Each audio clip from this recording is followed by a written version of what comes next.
C'est vrai que tant que je peux, je m'assois à côté de mon épouse et le moment que je vais prêcher, je me lève pour venir ici.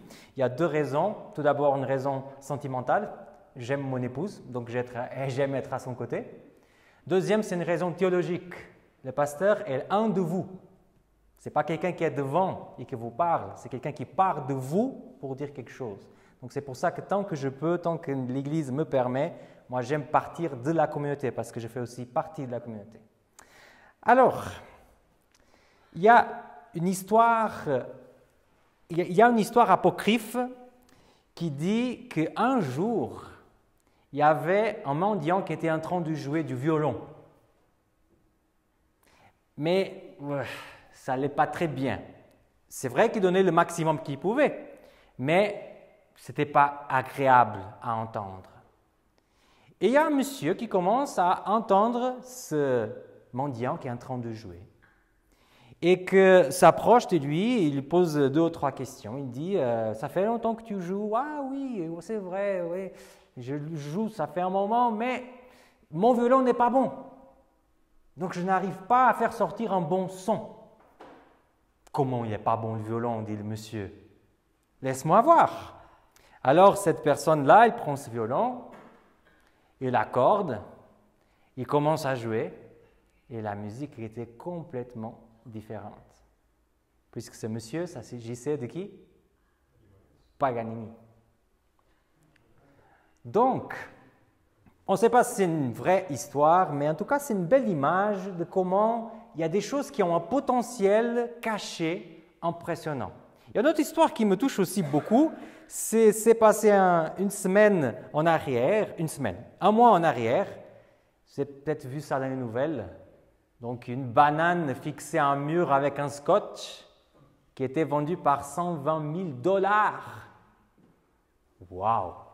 Cette banane, quand elle était à la micro des États-Unis, elle ne croyait pas qu'elle aurait autant de valeur. Mais le fait qu'on l'a fixée contre le mur et qu'on l'a mis dans le Art Basel Miami Beach, donc c'est un festival d'art, ça a fait que sa valeur a augmenté. Vous savez une chose, les amis? D'ici, on a une vue quand même privilégiée parce qu'on arrive à voir toute la communauté. Et en regardant la communauté depuis ici, moi j'ai l'impression qu'on a beaucoup plus de potentiel de ce qu'on pense. Comme le violon, je préfère l'image que la banane, mais comme le violon, je pense que vous tous, vous avez un potentiel que même vous, vous ne savez pas. Il manque juste que le vrai artiste, pas Paganini, parce qu'en fait, au niveau aussi spirituel, je pense qu'il est déraillé un peu, mais que le Seigneur puisse nous prendre en tant qu'instrument et que nous puissions utiliser. Et quand il nous utilise, il n'y a pas de limite, hein? Il n'y a pas de limite pour le potentiel qu'on a en nous. Regardez juste les disciples, 12 personnes qui on pourrait dire qu'est-ce qu'ils ont de bon pour apporter à l'Évangile. Ils n'ont pas fait des grandes études, ils ne sont pas talentueux, ils n'arrivent même pas à parler, ils n'ont pas d'intelligence émotionnelle. Qu'est-ce qu'ils vont faire de cet évangile? Et ces 11 ou 12, si on veut mettre Paul là-dedans, ils ont changé l'histoire du monde. Alors aujourd'hui, j'aimerais réfléchir à un texte qui n'est pas évident. C'est un texte qui se trouve dans le livre d'Exode. C'est souvent ces textes que quand on fait l'année biblique, on saute parce qu'on se dit c'est pas tellement important, c'est pas tellement intéressant. Mais je trouve qu'il y a un sens très grand dedans. Exode 29, vous pouvez ouvrir avec moi. On va lire au verset 1er jusqu'au verset 7. OK? Donc, Exode 29 et verset 1er jusqu'au verset 7. Le texte nous dit ainsi. « Voici ce que tu feras pour les consacrer afin qu'ils exercent pour moi le sacerdoce. Prends un taureau et 2 béliers sans défaut, du pain sans levain, des gâteaux sans levain pétris à l'huile et des galettes sans levain arrosées d'huile. Tu le feras avec de la fleur de farine de froment. Tu les mettras dans une corbeille et tu les présenteras dans cette corbeille en offrant le taureau et les 2 béliers. Tu présenteras Aaron et ses fils à l'entrée de la tente de la rencontre et tu les laveras avec de l'eau. Tu prendras les vêtements, tu revêtiras Aaron de la tunique, de la robe et de l'éphod et du pectoral que tu serreras sur lui avec la ceinture de l'éphod. Tu lui poseras le turban sur sa tête et tu mettras le diadème sacré sur le turban. Tu prendras l'huile d'onction et tu verseras sur sa tête et tu lui confieras l'onction. Qu'est-ce qu'on fait avec ce texte-là? D'accord, on comprend. C'est une explication de comment on a consacré les premiers sacrificateurs. Donc, il y a plusieurs étapes. Le livre d'Exode met ces étapes pour qu'on puisse savoir comment ça a été. Est-ce qu'il y a une leçon spirituelle derrière? Vous savez, tous les textes qui sont autour du temple, ils ont toujours une leçon derrière. Okay? Même les 2 colonnes qui étaient devant le temple, ils avaient des noms. Est-ce que vous vous rappelez des noms de ces colonnes-là? Parce qu'on passe vite, hein? Mais la colonne droite s'appelle Yakin, la colonne gauche s'appelait Boz. Un jour, certainement, on parlera de ça. Mais vous voyez, ils vont jusqu'au point de donner des noms à des colonnes. Comment s'appelle ce piano? Comment s'appelle le banc devant? On ne donne pas des noms à notre mobilier dans l'église. Mais on ne donne pas des noms parce que le but de cette salle, c'est de venir adorer. Mais le but du temple, ce n'est pas de venir adorer. Souvent, on pense ça. Mais non, ce n'était pas ça le but du temple. Premièrement, le but du temple, c'est d'enseigner. Chaque chose dans le temple, elle est faite pour une raison, pour qu'on puisse prendre une leçon et apprendre quelque chose de là. Donc, même dans la consécration des sacrificateurs, avec ces noms bizarres, avec ce langage bizarre, il y a des choses qu'on peut prendre, des leçons qu'on peut prendre pour notre vie. Et là, spécifiquement, il y a 4 choses, 4 parties qui sont très importantes. Alors, sans regarder le texte, quelles sont les différentes choses qu'ils ont fait à ces sacrificateurs? Première chose qu'ils ont fait. Cette mémoire est pas mal, hein? Les amis, hein? Alors, d'abord, ils ont cuisiné pas mal, hein? Parce qu'il y avait 2 béliers et un bœuf. Ils ont préparé. Vous voyez la taille d'un bœuf? Combien de temps ça prend pour préparer tout ça? Des fois, avec un poulet, on est déjà, ouf! Imaginez un bœuf, ok? Donc, ils ont préparé tout ça. Ils ont fait du pain et des galettes, ok? Et ils ont dressé tout ça devant les sacrificateurs et ils ont mangé. Ils ont très bien mangé. Du pain, de la viande, de l'huile d'olive. Qu'est-ce qu'on veut de plus? Ok? Donc, il y a tout d'abord un repas. Après ce repas, qu'est-ce qu'il y en a? Vous avez lu le texte? J'ai mal lu le texte? L'accent était trop fort? Vous n'avez pas compris? Alors, deuxième chose, ils sont lavés. Troisième chose, après qu'ils sont lavés, qu'est-ce qu'on va faire? Parce qu'ils sont à poil, donc qu'est-ce qu'on les fait? On va les habiller, parce qu'ils sont mal à l'aise. Ok? Donc, on les habille. Quatrième chose, mettre l'huile sur la tête. Dans notre vision, c'est un peu bizarre. S'ils viennent se laver, ils vont mettre l'huile sur la tête. Mais il faut penser qu'à l'époque, l'huile d'olive, c'est un cosmétique. Donc, c'est les riches qui mettent l'huile sur la tête et il y a un sens spirituel. Mais on va y arriver. Donc, il y a 4 étapes. Première, il y a un repas, un sacrifice, plus un repas, on pourrait dire comme ça. Après, ils sont lavés. Après, ils ont des nouveaux habits. Ce n'est pas juste qu'ils sont vêtis, il y a des nouveaux habits. Et après, il y a de l'huile qui tombe sur la tête. Les amis, ces 4 étapes devraient être les 4 étapes de la vie chrétienne.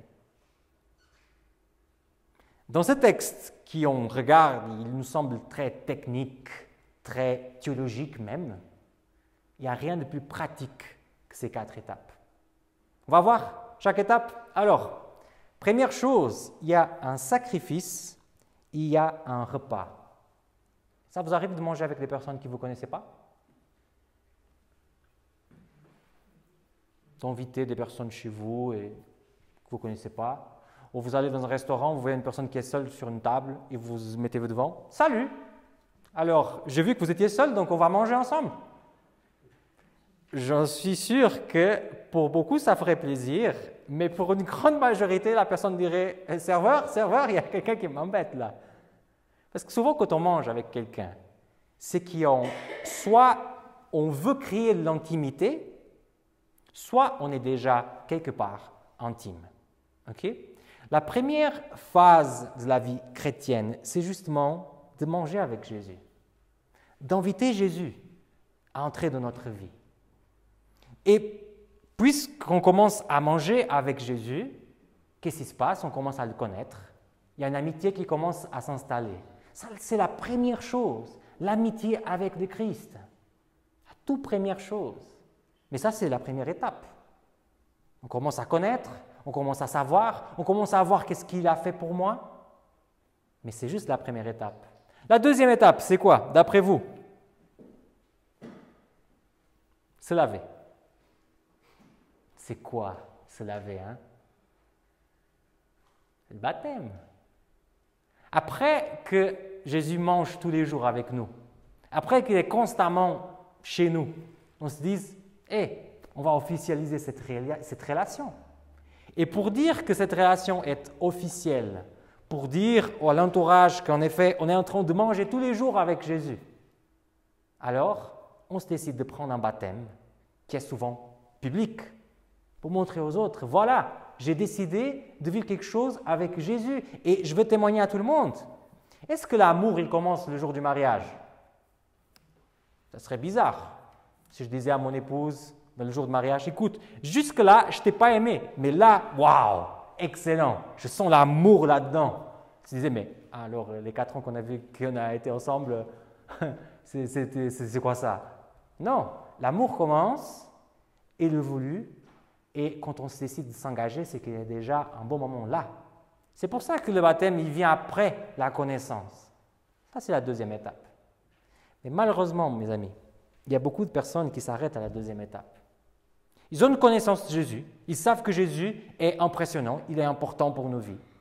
Ils ont même arrivé au point de prendre ce baptême-là, montrer à tout le monde.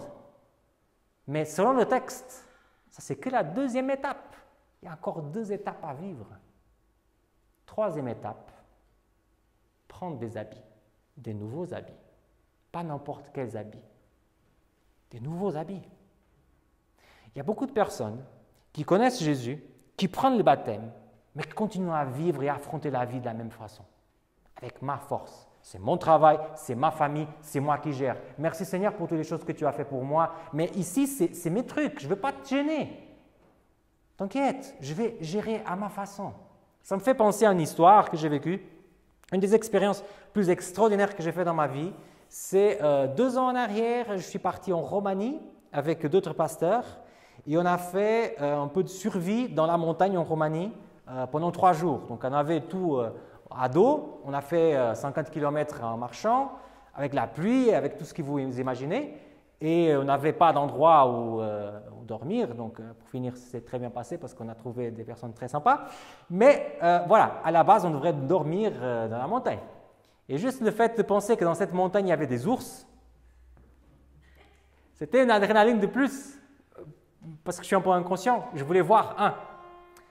Alors, mais en fait, je vous raconte cette histoire pour vous dire un petit détail. 3e jour, la marche était déjà longue.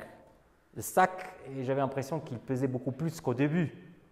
Et on voit une pick-up, donc on dit en français une pick-up, vous comprenez, hein, qui passe. Et moi, comme je n'ai pas d'honte, j'ai conseillé attendez-nous. Mais bon, en portugais en plus, parce que quand tu es à l'étranger, il ne parle pas anglais, au moins que je parle quelque chose que je comprends.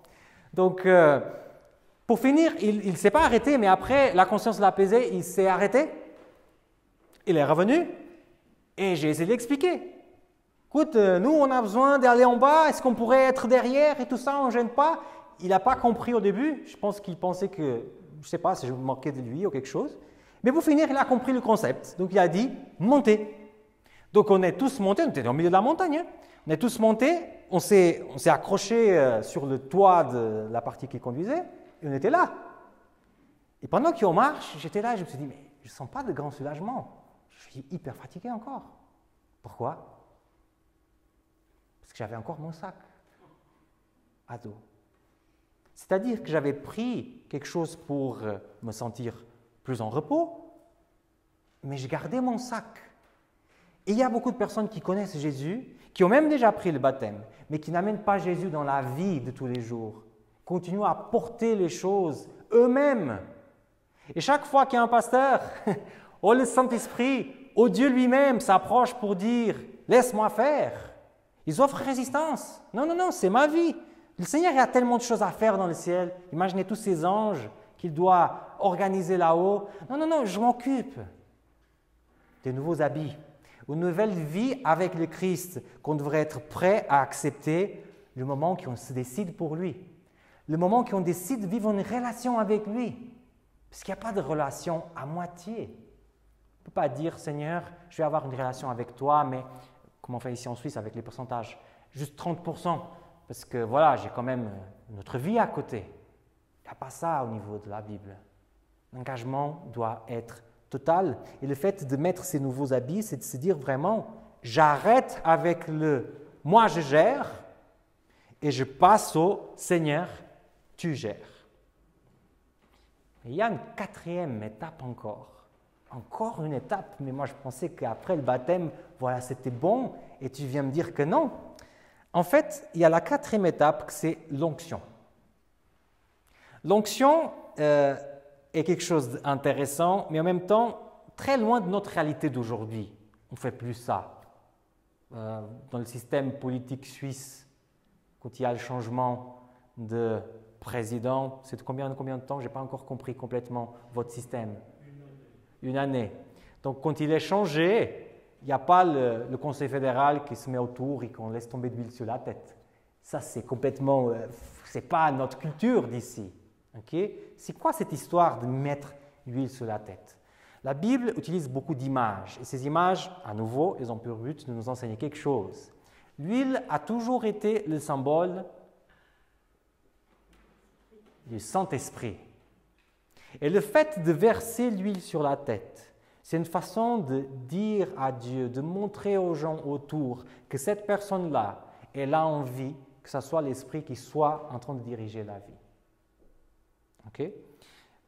Pour ça, si vous aimeriez aller plus loin, lisez Zacharie 4, c'est là qu'on fait vraiment la comparaison entre l'huile et l'Esprit.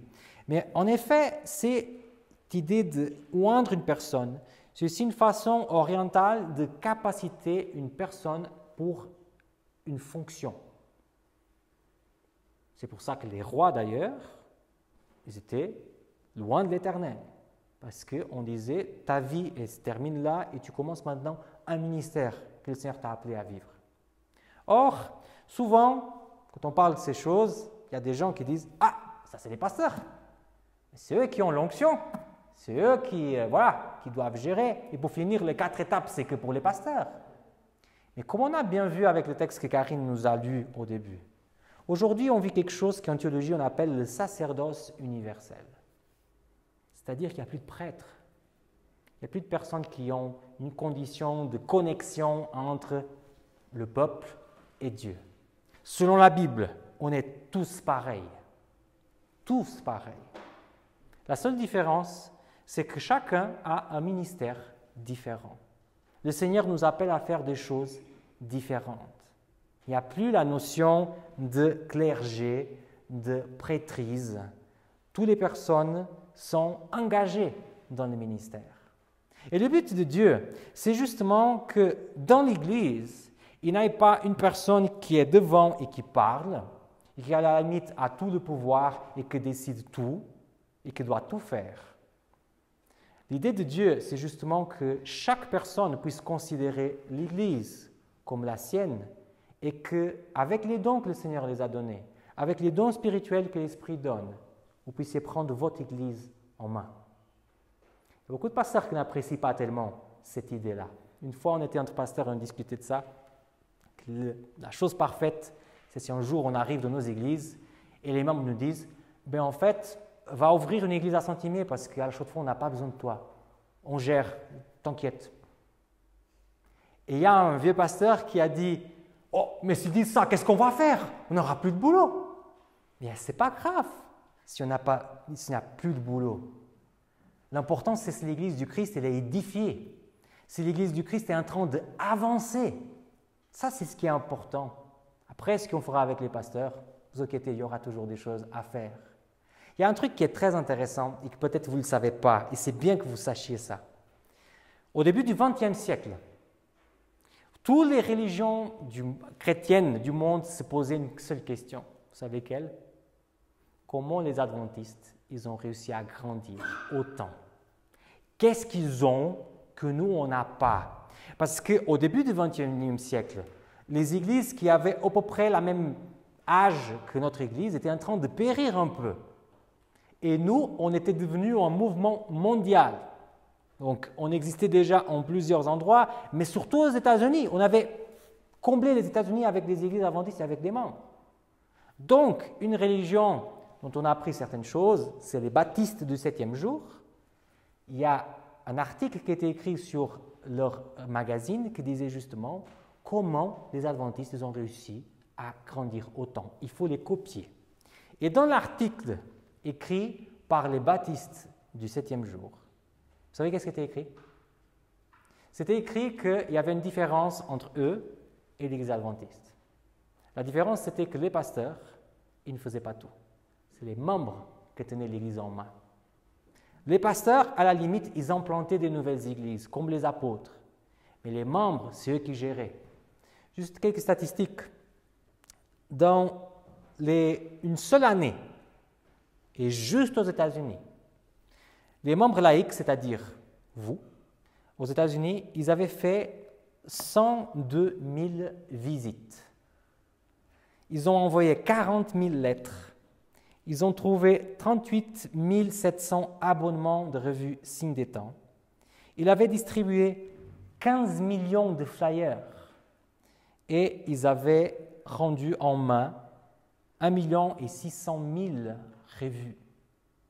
Une seule année. Pas un seul pasteur engagé dans ces chiffres. C'est vrai que la méthode est différente. Hein? Je ne suis pas en train de vous dire qu'on doit distribuer des flyers et tout ça. Aujourd'hui, ça ne marche pas, ok, rassurez-vous. Hein? On devrait faire une autre chose. Mais ça montre bien l'engagement que les adventistes de cette époque, ils avaient. Et le moment que l'Église a commencé à faire trop confiance aux pasteurs pour gérer tout, notre Église a commencé à périr. Regardez l'Église en Suisse. Combien d'églises vous vous rappelez qui ont été fermées dans les dernières 50 ans? Pas mal d'églises, hein? Il y a même des membres ici qui ont été dans d'autres églises. Si on continue comme ça, où est-ce qu'on serait d'ici 20 ans? 30 ans? 40 ans? Est-ce qu'il y aurait encore une église à la Chaux-de-Fonds d'ici en 40 ans? Alors, les amis, moi je pense que oui. Je pense qu'il y aura une église à la Chaux-de-Fonds. Peut-être qu'il y aura même 2 églises à la Chaux-de-Fonds. Mais une chose est sûre et certaine, le Seigneur nous appelle à trouver notre propre ministère. Et tous ensemble, avec nos petits ministères, on va faire marcher ce corps du Christ. Jésus avait comparé l'Église au corps humain, la tête et le corps. Et vous savez, dans notre corps, il y a des choses très petites. Hein? Quand on pense au corps, on pense au cœur, les poumons et tout ça. Mais il y a des choses très petites, mais que quand on ne les a pas, c'est là qu'on se rend compte. Le petit doigt du pied ne sert pas à grand-chose. Mais quand il est un peu blessé, on le sent tout de suite. On a besoin de tous avec ce que vous pouvez donner. Alors, qu'est-ce que j'aimerais vous dire avec cette prédication aujourd'hui? Peut-être il y a dans cette salle des personnes qui ne sont pas encore en train de cheminer avec le Christ. Je ne sais pas, je ne peux pas juger votre cœur. Donc, si ces personnes n'ont pas encore choisi de commencer à prendre ce repas chaque jour avec Jésus, mon encouragement c'est dit, si vous prenez cette décision, c'est la meilleure décision de votre vie. Passez tous les jours avec Jésus, c'est juste excellent. Peut-être il y a aussi des personnes dans cette salle qui, même s'ils ont accepté de vivre avec Jésus, ils n'ont pas encore pris la décision du baptême. Alors, pour ces personnes-là, je vous dis, vous attendez quoi? Si le Seigneur est déjà dans votre cœur, qu'est-ce qui vous empêche de prendre ce baptême? Si vous avez vraiment cette relation avec le Seigneur, ou si vous êtes même déjà en train de le servir, pourquoi ne prendre cette décision du baptême? Il y a peut-être des personnes aussi qui ont déjà ce cheminement avec le Christ, qui sont déjà baptisés, mais qui continuent à avoir le poids sur les épaules du passé. Pour ces personnes aussi, j'aimerais vous dire, les amis, c'est aujourd'hui le moment de laisser tomber ça. C'est aujourd'hui le moment de se dire, je vais vivre une nouvelle vie avec Jésus-Christ, parce que celui qui est en Christ, il est une nouvelle créature. Et le passé ne compte plus. Mais pour ceux qui sont dans cette salle, qui ont du talent, qui ont des caractéristiques données par Jésus pour servir les autres et l'Église, j'aimerais vous appeler aussi à regarder ce que vous avez. Ça peut être grand ou peu. Dieu ne voit pas les choses comme ça, mais si vous considérez que c'est peu ou que c'est grand, mettez ça au service du Seigneur. Tous ensemble, on pourra faire quelque chose de merveilleux. Les disciples, ils ont reçu l'Esprit lorsqu'ils se sont mis tous ensemble avec un même objectif. Lorsqu'ils ont arrêté de chercher leurs propres trucs, ils se sont dit, on va faire notre ministère, on va avancer ensemble. Et je vous dis les amis, le jour que l'Église de la Chaux-de-Fonds se met vraiment ensemble pour travailler, chacun dans son ministère, chacun dans un engagement profond avec le Seigneur, excusez-moi l'expression, on va casser la baraque. Hein? On va vraiment casser la baraque. Alors, notre Église, c'est ce violon, plein de potentiel. Est-ce qu'on va laisser le Seigneur jouer avec notre violon? C'est la prière pour moi, bien sûr, mais aussi pour vous. Amen. Merci beaucoup d'avoir regardé cette prédication jusqu'à la fin. Je m'appelle Samuel Cogna, je suis le pasteur ici de l'église de la Chaux-de-Fonds et je t'invite à continuer des commentaires en bas, à liker cette vidéo, à la partager sur les réseaux sociaux si tu veux, ou tout simplement à t'abonner à notre chaîne parce qu'il y aura de nouvelles vidéos qui vont continuer à apparaître. Mais si tu es plus intéressé encore par ces sujets ou tout simplement par la Bible, je t'invite à m'écrire un petit email et on pourra entrer en contact pour continuer la discussion. Merci beaucoup de ta fidélité, merci beaucoup de ce que tu fais et je demande vraiment que le Seigneur puisse te bénir et à très bientôt.